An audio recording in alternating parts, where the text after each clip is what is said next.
տարիներ շարունակ, երբ սմարթֆոնները, տարբեր էլեկտրոնային պարագաներ, երբ ներմուծվեցին դպրոցական տարիքի երեխաների կյանք, դպրոցներում պայքարում էին, այսպես ասած, դրանց բացասական ազդեցության դեմ։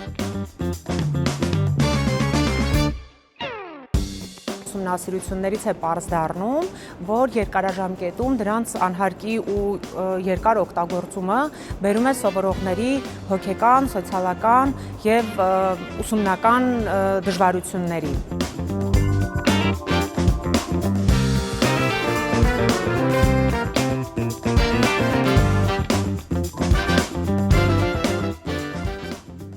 Քաղաքապետի կողմից հանձնարարություն և առաջարկ եղավ ուսումնասիրելու և կիրառելու ընդհանուր մոտեցում,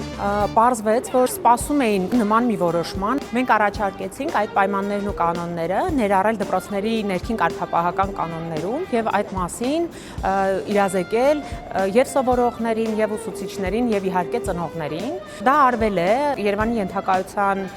թվով 151 դպրոցներից արդեն 143-ում, դրանք ամրագրված են ներքին կարգապահական կանոններում, մյուս 8 դպրոցներում առաջիկա նիստերում քննարկելի կդարձնեն հարցը և ևս կներառեն։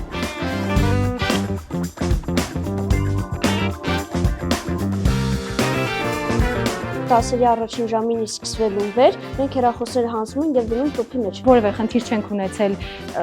այս փուլում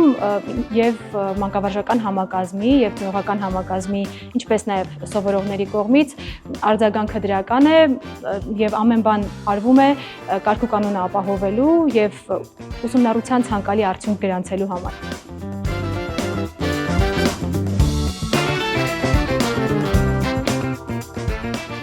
Հիմա գիտեք, անչափ դժվար է աշակերտների հետաքրքրությունը դասի հանդեպ ավելի բարձրացնել,